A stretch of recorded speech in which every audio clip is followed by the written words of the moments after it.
Hi, everybody. This is Dan Stolbarger. Welcome to this week's Middle East Update. It's our Holy Ground Fellowship, Pacific Northwest. We're going to take a look at the events that have transpired in the Middle East, specifically Israel, over the last week. Again, it's July 24th, so we'll look back upon this week. Make sure you grab this PDF PowerPoint. It should just be a link on the YouTube page because it has a lot more information than what we have time for in this short YouTube video. So let's jump in. Let me move out of the way so you can see as much of the screen as possible. Our news bites, we always start with our news bites. It's just been brought to our attention that $1 billion, that's with a B, not an M, $billion was spent by the United States in an effort to bring down the Netanyahu government. Say it ain't so, Joe, right? Your buddy, Bibi? Yeah, $1 billion. This week in the Knesset, by the way, they voted on a historic declaration today, Israel's sovereignty over Judea and Samaria. Even though this is more symbolic than anything else, the reality is simply this: there will never be a Palestinian state.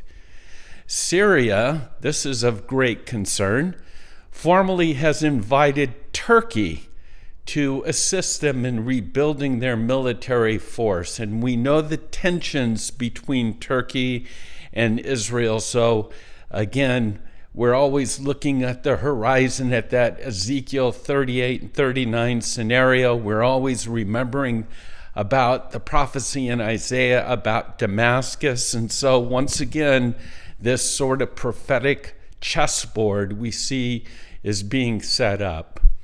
And then Hamas. Hamas creates the crisis, and Israel gets the blame. Israel denies the claims of this massive famine and the international outcry. There's no starvation, and the problems are essentially caused by Hamas in regards to the lack of distribution of humanitarian aid inside of Gaza. And then finally, President Donald Trump has threatened Iran once again that he will make no hesitation to bombing nuclear facilities a second time should Tehran work to rebuild its uranium enrichment capacity. So that's our news bites. Now we'll take a look at our major articles for this week. Hamas, their objectives. You know, I keep waiting when I do these updates thinking, okay, I'll wait another hour. I think we're close, but we never know in terms of a ceasefire. But just keep this in mind. This is what Hamas is up to. They're wagering that Israel is exhausted, that they're exhausted enough to agree to a ceasefire, even without securing all of the hostages' release. Hamas believes it's found this as a pressure point in the Israeli society and is working to exploit it and to squeeze as many concessions as possible in negotiations for this ceasefire. So the key question that's preoccupying Hamas's top brass appears to be, why rush to a deal for hostage release when Israel seems exhausted and they might offer a ceasefire for free? And that's what Bibi's up against. And we'll have to just, as I said, wait and see, because I'm just reading reports even now, right before coming on line here, regarding the negotiations that are taking place regarding this ceasefire. The CEO of the BBC News, the audacity of this. Again, the BBC News just defended Hamas. That's not a typo. They've defended Hamas. Deborah Turnus, the BBC's top news executive, claimed this week that Hamas has, are you ready for this, a, quote, legitimate political role, as if it were some kind of misunderstood governing body, not the genocidal terror group that was responsible for the October 7th massacre. Amazing. Just absolutely stunning to see even the possibilities of this world allowing Hamas back into any kind of power in the Gaza Strip. We just got back from Canada. We had an amazing time with Joshua Aaron. Just simply, it did not disappoint. Joshua is, as you know, a Messianic believer from Perea in Israel, and we were able to host him here for a concert in Coeur d'Alene a couple years ago, and so when we heard that he was in Victoria, we thought, what a great opportunity, and as I said, it did not disappoint. However, with that being said, Canada, the hate crimes in Canada, basically the number one target of hate crimes in Canada now are Jews. It's a crisis level. Over close to 1,000 police reported incidents, 25 times more likely, Jews are 25 more times likely to be victims of hate crimes in Canada than any other Canadians. As I mentioned, Joshua Aaron, it was amazing. What was disappointing to hear was that they had such a difficult time finding a venue that would make it available to an Israeli. And I'm going to do I do this little weekly 5-minute vignette down by the river that I call Down by the River. And I'm going to address this issue in this upcoming video. So take a look for it, Down by the River. And in fact, I've entitled this, Keep Your Keepa in Your Pocket, and it might be time to retire the star.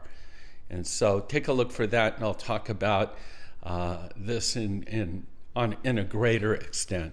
So, Israel Defense Minister Israel Katz, his quote, he says, "We are at the closest point to achieving our war objectives. We have 2 open fronts left in Gaza and Yemen, and we must act to achieve full resolution there. But in a sense, this is what's giving us hope for a ceasefire, is that the Israel Defense Minister basically is saying we're close to obtaining everything that we sought out to do." He goes on to say, however, that there will be possibly a renewed campaign against Iran. It's a possibility because we, meaning Israel, must preserve our achievements and maintain air superiority. So again, a bit of hope, and we'll have to wait and see. And then I'm sure you've been hearing about this, the Syrian issue with the genocidal actions against the Druze. Let me just give you a recent kind of recap on this. Recently, Al-Qaeda, ISIS, make no mistake about it, they have taken over Syria. This was greeted with cheers from world leaders who had been working towards this very goal from the Arab Spring days. Now they've assured us, however, that Syria will become a democratic paradise full of human rights. Right. Al-Jolani, the former jihadist ISIS leader, made his world tour switching into his Armani suit while the jihadis in Syria began massacring the Druze population. There's close to 2,000 Druze that have been slaughtered in Syria. It's prompted Israel to, in a sense, strike some of these Syrian outposts to protect the Druze population. But you're probably not hearing much about that because you know how the saying goes, no Jews, no news, or whatever. 2,000 being slaughtered. All right, so that's Syria. We'll see what happens in the future. I've given you a slide. That's why I think it's important that you grab these PDF PowerPoints. This is Al-Jolani in 2015. Then you'll see Al-Jolani in 2020, and then in 2024 in the suit. Make no mistake about it. This is Al-Qaeda. This is ISIS that is now running Syria. I'm going to end on an upswing. German Christians, hundreds of mostly Christians in Munich, Germany, formed a human chain around this synagogue to protect it from an Islamic demonstration that was aimed to intimidate the local Jewish community. I do believe that the God of Israel is watching. Courage these days is a rare thing to find, and these people are very courageous. Well done. Well done. And yeah, as we sort of wind up here, I usually include just some, not so much memes, but things that have kind of come across my screen. Fact check. Gaza's population, you know, Israel's being accused of genocide. A fact check. Gaza's population has increased by 2% since October 7th. And then I saw this and I thought, oh yeah, right, I've got to add to it. It all started in 1948. And then I added, or maybe it all started in the 40s with the Germans' final solution. Or maybe in 1967 during the Six-Day War. Or maybe in 1973 in the Yom Kippur War. Or maybe all the intifadas and suicide bombings. Yeah. Let that one soak in. All right, well, that's it for this week. We are, as you know, we are going to Israel October 30th through November 9th, the land, the people, and the king. We are full this tour. This will be our last official Holy Ground tour.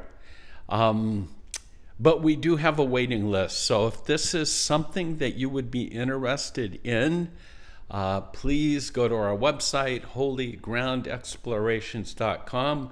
We'll put you on our waiting list for this trip. We always cap this as a one-bus tour. And so, again, if you're interested in going with us to Israel, those are the dates. So, with that, continue to pray for the peace of Jerusalem. And may the Lord bless you, keep you, make his face shine upon you, be gracious unto you. May he lift his countenance upon you and give you shalom. God bless.